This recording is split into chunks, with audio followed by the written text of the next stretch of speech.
Good morning students. आज हम science में 15 चैप्टर गोलीय प्रश्नों पर प्रकाश का परावर्तन में गोलीय दर्पणों से संबंधित कुछ परिभाषाओं का अध्ययन करेंगे। गोलीय दर्पण से संबंधित कुछ परिभाषाएं निम्नलिखित हैं। नंबर फर्स्ट, दर्पण का ध्रुव, पोल ऑफ मिरर।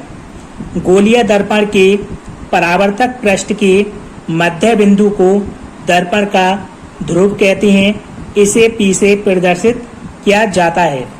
गोलीय दर्पण का जो परावर्तक पृष्ठ होता है उसके मध्य बिंदु यानी उसके बीच के बिंदु को ही हम दर्पण का ध्रुव कहते हैं।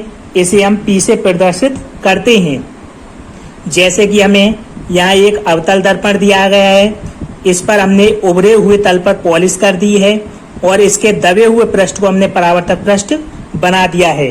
तो इसका जो परावर्तक पृष्ठ है ये पूरा, तो इसके मध्य बिंदु को ही हम ध्रुव कहते हैं। इसे हम P से प्रदर्शित करते हैं।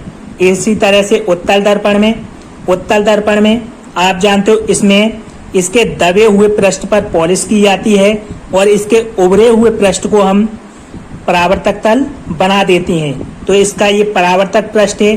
परावर्तक पृष्ठ के मध्य बिंदु को ही हम उसका ध्रुव कहते हैं। सेकंड,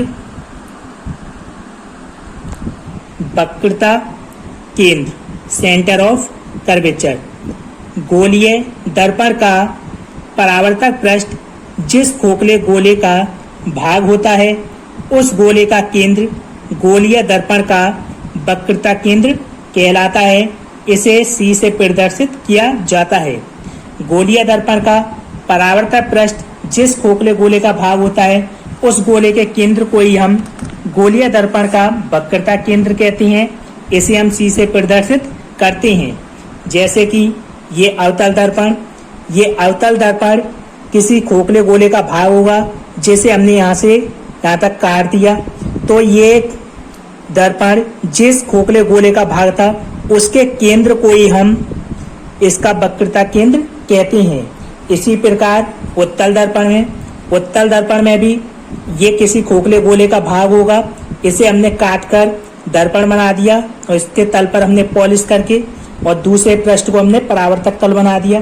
तो जिस गोले का ये भाग है उसके केंद्र को ही हम उस दर्पण का वक्रता केंद्र कहते हैं।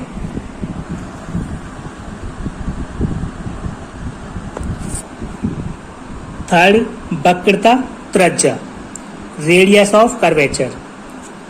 गोलीय दर्पण का परावर्तक पृष्ठ जिस खोखले गोले का भाग होता है उस गोले की त्रिज्या को गोलीय दर्पण की वक्रता त्रिज्या कहते हैं।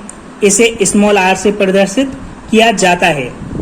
वक्रता त्रिज्या गोलीय दर्पण का परावर्तक पृष्ठ जिस खोखले गोले का भाग होता है उस गोले की त्रिज्या को ही हम उस दर्पण की वक्रता त्रिज्या कहते हैं। इसे हम r से प्रदर्शित करते हैं। जैसे कि अवतल दर्पण किसी खोखले गोले का भाग हुआ। इसे हमने काट दिया और इसके उभरे हुए पृष्ठ पर पॉलिश कर दी, जबकि दबे हुए पृष्ठ को हमने परावर्तक बना दिया। तो ये किसी गोले का भाग था, तो उसकी त्रिज्या को ही हम उसकी वक्रता त्रिज्या कहेंगे। इसी प्रकार उत्तल दर्पण किसी खोखले गोले का भाग हुआ जिसे काटकर हमने इसके दबे हुए पृष्ठ पर पॉलिश कर दी और इसके उभरे हुए भाग को हमने परावर्तक बना दिया। तो ये जो दर्पण है जिस खोखले गोले का भाग था उसकी त्रिज्या को ही हम इस दर्पण की वक्रता त्रिज्या कहेंगे। इसे हम r से प्रदर्शित करते हैं। अभिलंब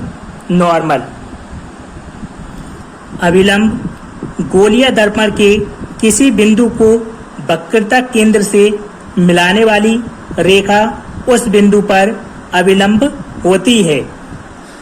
किसी भी गोलीय दर्पण में किसी बिंदु को उसके वक्रता केंद्र से मिलाने वाली रेखा को ही हम उस बिंदु पर अभिलंब कहते हैं। मुख्य अक्ष, प्रिंसिपल एक्सिस। गोलीय दर्पण के ध्रुव P तथा वक्रता केंद्र C को मिलाने वाली सीधी रेखा गोलीय दर्पण की मुख्य अक्ष कहलाती है। आप जानते हो इसमें अवतल दर्पण वह दर्पण होता है जिसके हम उभरे हुए भाग पर पॉलिश कर देती हैं, जबकि इसका दबा हुआ पृष्ठ है उसे परावर्तक बना देती हैं। तो इस प्रकार हमारा अवतल दर्पण बनता है। तो इसके ध्रुव और इसके वक्रता केंद्र से होकर जाने वाली रेखा को ही हम इसका मुख्य अक्ष कहते हैं। इसी प्रकार उत्तल दर्पण में हम किसी खोखले गोले में से दर्पण काट के इसके दबे हुए पृष्ठ पर पॉलिश कर देते हैं और इसके उभरे हुए भाग को हम परावर्तक बना देते हैं। तो इसके ध्रुव P और इसका वक्रता केंद्र से होकर जाने वाली सीधी रेखा को ही हम इसका मुख्य अक्ष कहते हैं।